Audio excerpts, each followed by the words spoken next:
So I tried these shoes on for the past 2 weeks in order to determine what the hype was all about. And let's just say I was left with more questions than answers. What's up YouTube? For this video, let's talk about these shoes right here, and these are the Nike Vomero 5s in the Pale Ivory / Light Bone colorway. The Vomero 5s have been getting a lot of traction and hype this past year or two, and I feel like a lot of the colorways have been selling out. And so I was really curious to see what the buzz was all about. Somehow I was lucky enough to cop this colorway in particular, and I had the chance to really break these in over the past 2 weeks. So after 2 weeks of wearing these shoes, I wanted to give my overall thoughts and opinions on the shoe. We'll talk about some pros and cons, and then I'll give my overall impressions. So with that being said, let's get into it. Let's get straight into the pros first. I feel like this shoe definitely has some unique features. Pro number 1 is that this is a very lightweight shoe. This shoe weighs in at just a little over half a pound. This is pretty much the equivalent of an Ultra Boost, and in hand it just feels super lightweight, and definitely on feet it feels lightweight as well. Pro number 2 is that the upper is made of mesh, and so this is a very breathable shoe. After 2 weeks of wearing these, I felt like my feet had really good ventilation and my feet did not feel sweaty at all. Especially wearing these on hot days, I felt like that was a huge plus. Pro number 3, and this is specific to this colorway right here, but I really do like how they integrated the reflective materials and the glow-in-the-dark features. In terms of the reflective part, it's actually very unique.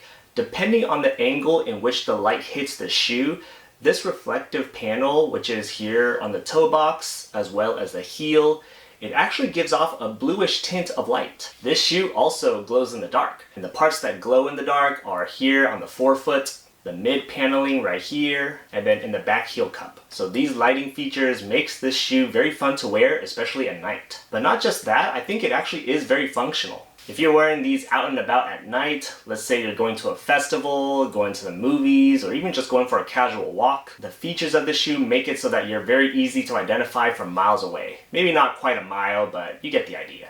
So those are the pros, but let's talk about a few cons. Cons number 1 and 2 are both related to the midsole cushioning. So it's worth mentioning that the midsole cushioning they use here is Nike Zoom, which is very soft and responsive. But the big but, and this is con number 1, is that at least for me, after 2 weeks of wearing these, it does feel like the cushioning is starting to bottom out a little bit. The good thing about Zoom is that there's not really a break-in period needed. As soon as I put these on feet, it was very soft and comfortable.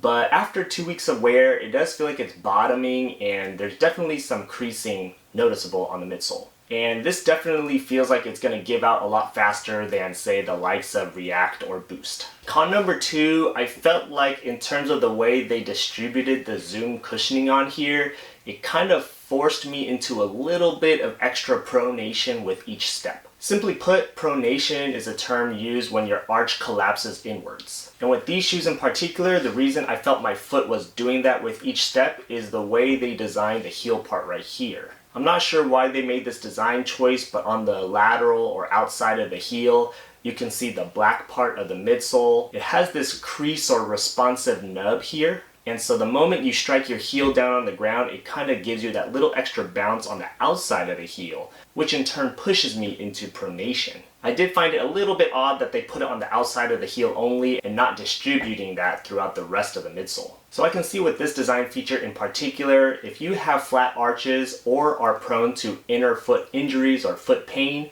these shoes might not be for you. Con number 3 is the silhouette. To be honest, I'm actually just not a fan of this silhouette after all. I really do like how they look in photos, and I wanted to give them a chance, but these are one of those shoes that when I got them in hand and put them on feet, they just don't look good, at least on me. I usually like to wear crew socks with my sneakers, but these shoes really don't look good with crew socks in my opinion, because when I wear these shoes with crew socks, I just feel like a middle-aged dad.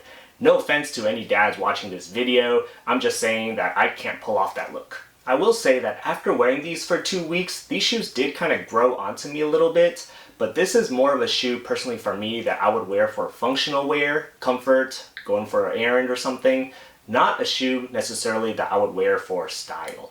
Alright, so the main question is the Nike Vomero 5s worth the hype? Personally for me, this shoe is cool I guess, but I can't say that I love the sneaker.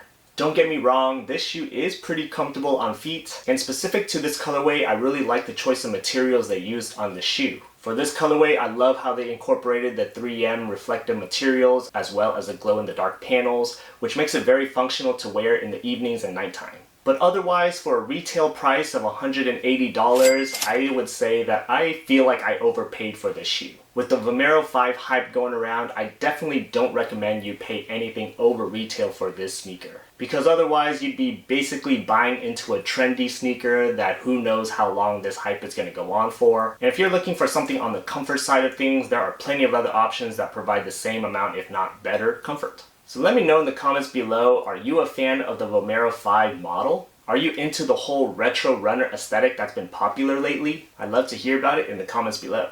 If you made it this far in the video, please do me a huge favor, hit that like button, it'll help me out a lot, and consider subscribing for more content on style, sneakers, and science. While you're at it, check out my other videos here or here. Otherwise, thanks for watching, and I'll see you next time. Peace.